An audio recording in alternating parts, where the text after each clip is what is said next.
Bonjour à tous. Bonjour Maïssa. Bonjour Joseph et bienvenue sur CDJ9, l'émission de l'Oise créative et de demain. Joseph, peux-tu nous présenter le programme d'aujourd'hui ? Oui, aujourd'hui 6 de nos journalistes sont allés à la rencontre des entreprises innovantes de l'Oise. Premier reportage par Chloé. Chloé, tu m'entends ? Attends, merde, on est en direct. Bonjour, qu'est-ce que je dis bonjour, nous sommes en direct. On vous rappelle plus tard parce que nous avons un petit problème, voilà. Nous avons eu un petit problème technique. Nous allons lancer le deuxième reportage. Marion, c'est à toi. Allez le rouvrir. On est en compagnie de François Tréca et de son alternant Benjamin Vermeulen. Donc, pouvez-vous nous présenter votre entreprise ? Oui, alors ici on fait du référencement naturel pour être visible sur Google sur un mot-clé bien particulier. Quelles ont été vos difficultés ? Avez-vous eu des encouragements ? Alors des difficultés, j'en ai pas vraiment eu parce que quand j'ai démarré mon entreprise, en fait, j'avais déjà un business qui était viable. Alors après, au niveau des aides, j'ai bénéficié de la pépinière d'entreprise, donc ça c'est plutôt un cadre très très sympa pour entreprendre. Parce que si j'avais... en fait, je suis resté 4 ans tout seul dans cette pièce. Et si j'avais fait ça chez moi, au bout de 6 mois, j'aurais pété un câble parce que le fait de discuter avec personne, c'est vraiment très très dur. Et quelles sont vos ambitions pour l'avenir ? J'aimerais bien m'écarter un petit peu de référencement dans les années à venir et je voudrais monter une nouvelle entreprise dans les véhicules autonomes. Et donc moi ce qui me plairait beaucoup là dans les années à venir, c'est monter une société de taxi avec des voitures autonomes, donc des voitures qui vont rouler toutes seules, vous allez juste appuyer sur un bouton sur votre smartphone et puis il y a une voiture qui va arriver. Donc ça c'est vraiment un projet qui m'intéresse. Eh bien merci de nous avoir reçus et d'avoir répondu à nos questions. Voilà, c'est moi qui vous remercie pour ce moment sympa. À vous les studios. Merci Marion de nous avoir présenté cette entreprise Educaref. Chloé, on revient sur vous. Est-ce que la situation s'est améliorée ? Ça se met où ? Ça va, Chloé, c'est pas compliqué. Chloé, vous êtes à l'antenne. Dis-nous où ça se met ? Vous nous entendez ? Mais fais attention. La situation ne s'est manifestement pas améliorée. On retrouve Ralia. Ralia, tu m'entends ? Bonjour Monsieur Château. Non. Je me présente, Ralia Soltani, journaliste. Pouvez-vous nous présenter votre activité ? Alors Virtual Sanative, c'est une jeune entreprise compiègnoise qui a mis au point et qui commercialise aujourd'hui des tables interactives de forme ronde, telles que la table que nous avons aujourd'hui sous les yeux. Et donc, combien d'employés avez-vous ? Alors aujourd'hui, on est 8 personnes. La moitié sont des ingénieurs informatiques, puisqu'évidemment il y a beaucoup de programmation. Et l'autre moitié, c'est des commerciaux pour vendre le produit et la partie fabrication qu'on vous amènera visiter tout à l'heure. D'où vient le nom de votre entreprise, qui est, je le rappelle, Virtual Sensitive ? C'est tout ce qui est rapport avec le tactile, tout ce rêve qu'on a vu dans certains films comme Minority Report, où on voit des acteurs qui touchent le virtuel. Donc voilà, on essaye d'apporter cette notion-là de virtuel et de sensitif, le toucher. Lorsque vous étiez plus jeune, que vouliez-vous faire ? J'ai toujours rêvé d'être un inventeur, plus ou moins, donc il fallait que je crée des choses. Et aujourd'hui, c'est une sorte d'aboutissement parce que j'ai réussi à créer ce produit-là et à en faire quelque chose qui se vend et qui fonctionne. D'accord. Quel était votre niveau au collège ? J'étais plutôt mauvais, j'étais plutôt le cancre au fond de la classe. Et j'ai vite évolué au bout d'un moment en m'apercevant que j'avais un rêve après lequel je courais. Avez-vous eu des encouragements lors de la création de votre entreprise ? Et à l'inverse, avez-vous rencontré des difficultés ?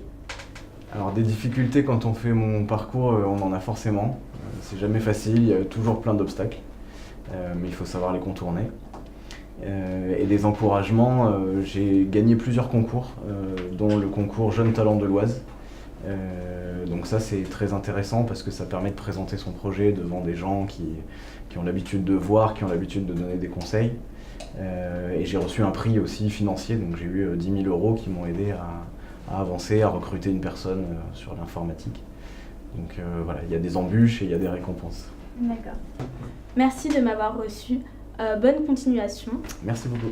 C'était Ralia Saltani en direct de Venette. À vous les studios. Merci Ralia pour cet excellent reportage. Nous allons retrouver nos journalistes qui sont enfin arrivés à destination. Donc bonjour, nous sommes arrivés devant l'entreprise Supertech. Donc nous allons pas tarder à interviewer monsieur Julien Impec. Donc j'espère que ça va vous plaire. Ma voiture.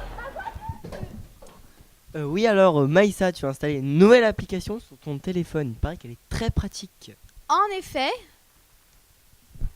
Elle s'appelle Mackenzie et nous allons retrouver Malicia qui va nous en parler. Bonjour Monsieur Perronnet, Bonjour Alicia. merci de nous accueillir ici. Pouvez-vous nous présenter votre entreprise? Bien sûr. Donc l'entreprise s'appelle Bellovacom, c'est une SASU, une société par action simplifiée avec un seul associé, donc unitaire. Et donc j'ai créé cette société il y a un peu plus d'1 an et demi maintenant, en juin 2015. Et c'est une société qui œuvre dans le domaine principal de la communication, donc sous plusieurs aspects, avec une partie papier et une partie numérique. D'accord. En quoi cette entreprise est innovante? Le côté innovant de l'application, c'est simplement que je dématérialise évidemment toute la partie information, agenda, événementiel autour de nous là sur Beauvais, autour de l'appli, tout étant géolocalisé, donc vous retrouvez tout ce qui se passe autour de vous, et aujourd'hui principalement à Beauvais. Et ensuite vous avez une deuxième partie qui concerne des bons plans solidaires. Vous allez retrouver deux onglets. Il y a un onglet bons plans solidaires et un onglet agenda. Donc l'agenda, c'est assez simple. On retrouve un outil pratique qui va nous permettre de savoir organiser par thématique et en même temps chronologique de tout ce qui se passe sur Beauvais. Merci d'avoir répondu à nos questions. Mais merci à vous de les avoir posées, d'être venu me rendre visite. Merci, au revoir. Merci Malicia pour ce reportage. Et l'on retrouve l'équipe de Chloé. Donc nous allons interviewer. Nous retrouvons Élise qui j'espère aura plus de chance. Eh bien oui, nous sommes en direct des locaux de Crit Polymère où nous allons rencontrer Monsieur Machu, directeur du Centre régional d'innovation et de transfert de technologie.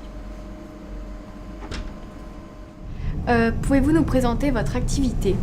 Alors le Crit Polymère est un centre technique créé en 1984 avec l'idée de pouvoir mettre à disposition des petites et moyennes entreprises des moyens de recherche et développement pour les aider à effectuer des sauts technologiques. Qu'est-ce que le polymère?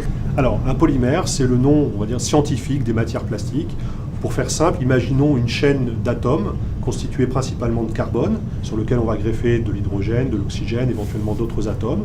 Et donc on a une longue chaîne.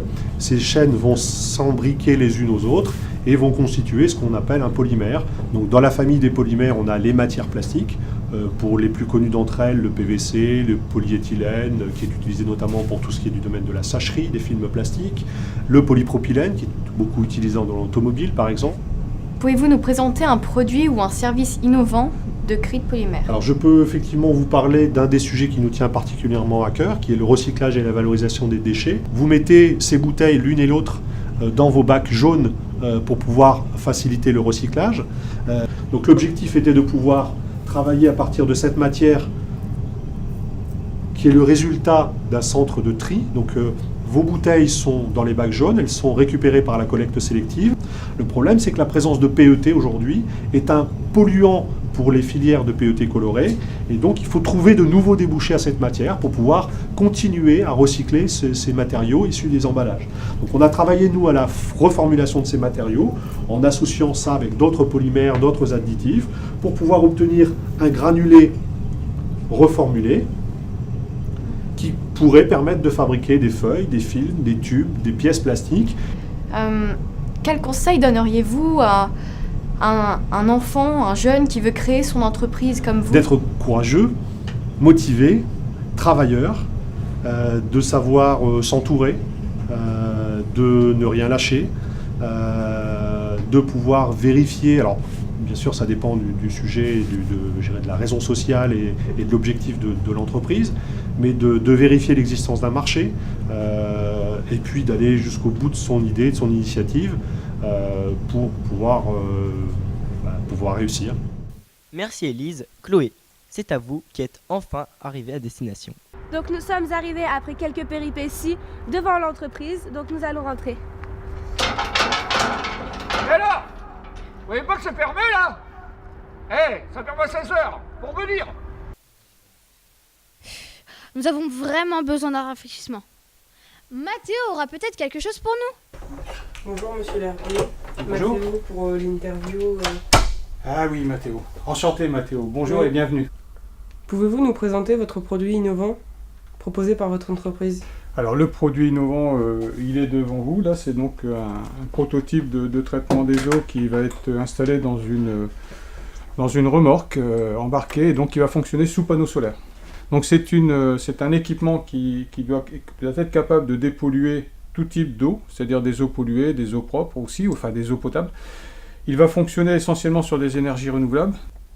Qu'est-ce que l'Oise créative est de demain pour vous? Alors, je découvre aujourd'hui Oise Créative. Donc, moi, je suis dans l'Oise avec des gens qui m'épaulent dans le développement de mon entreprise, comme Oise Initiative Oise. Je découvre aujourd'hui Oise Créative. Je n'avais pas d'informations précises sur ce qu'était Oise Créative. Ah, vous ne savez pas?